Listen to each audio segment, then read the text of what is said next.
Ramai orang ingat, editor hebat ni mesti sebab dia pandai guna effects yang canggih-canggih. Sebenarnya, salah. Tahu tak, perbezaan paling besar antara amatur dengan pro tu selalunya bermula sebelum satu klip pun diletak atas timeline. Jadi hari ni kita akan bongkar rahsia sebenar, rahsia workflow yang kemas, laju dan paling penting, profesional. Ayat ni memang kena tepat kat batang hidung kan? Inilah dia punca segala masalah. Projek yang berserabut, ya ampun. Ia bukan setakat buat kerja jadi lambat. Tapi dia curi fokus kita, tahu tak? Masa kita yang berharga tu sepatutnya kita guna untuk bercerita, untuk jadi kreatif. Bukan jadi macam detektif, sibuk cari fail yang hilang entah ke mana. Buang masa betul. Okey, jom kita mula dengan yang paling asas sekali.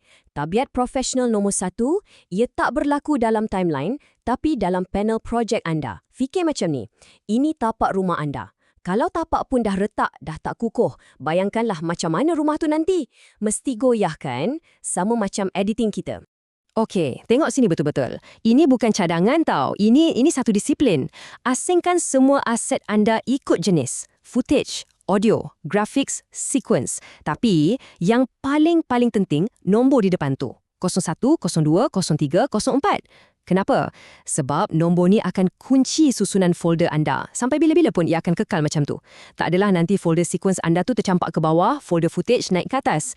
Percayalah, disiplin kecil macam ni akan jimatkan masa anda berjam-jam lamanya. Serius. Okey, bila rumah kita dah kemas, barulah kita boleh masuk ke gelanggang sebenar. Timeline.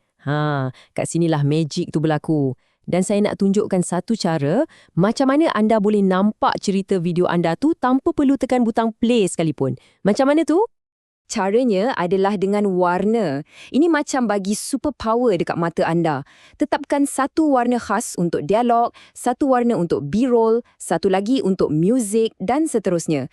Lepas ni, bila anda tengok timeline tu dari jauh sikit je, anda boleh terus nampak rentak video tu.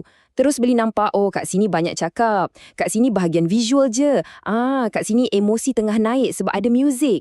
Ia dah jadi macam peta visual untuk cerita anda. Senang gila. Okey, tabiat yang seterusnya ni, dia bukan sangat pasal nak laju, tapi lebih kepada survival. Anggap je, ini insurans anda. Insurans untuk elak daripada mimpi ngeri setiap editor. Kerja yang dah buat berjam-jam tu, hilang macam tu je. Atau projek tiba-tiba kerap. Janganlah jadi. Cuba tanya diri sendiri, siapa yang edit semua benda dalam satu sequence je dari awal sampai habis? Kalau anda buat macam tu, itu ibarat kerja tanpa jaring keselamatan. Sangat-sangat berisiko. Pro tak buat macam tu.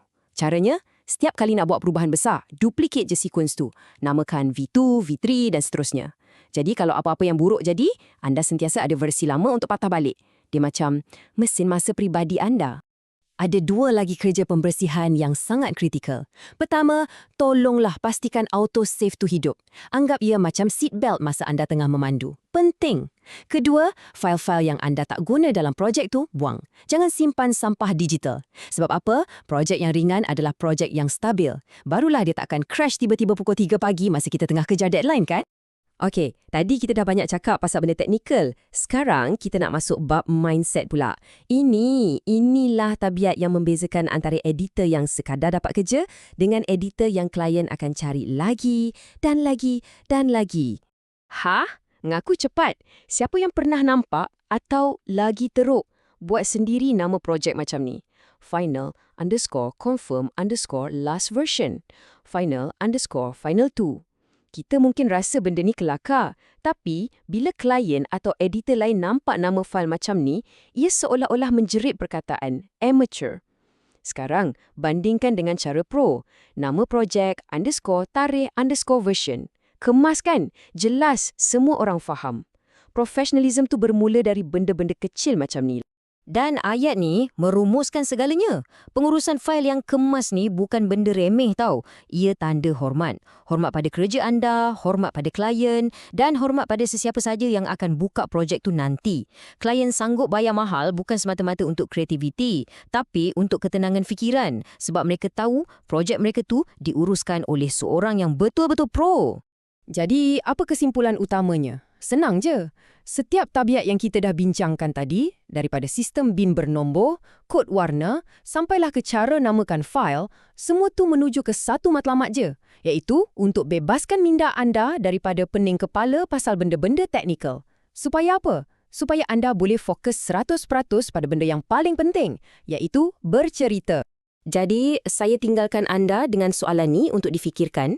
Aliran kerja atau workflow anda, ia adalah tanda tangan profesional anda. Ia cerminan disiplin anda, tahap ketelitian anda dan cara anda hargai hasil kerja sendiri. Jadi, soalannya ialah, apa yang workflow anda katakan tentang diri anda sekarang ni?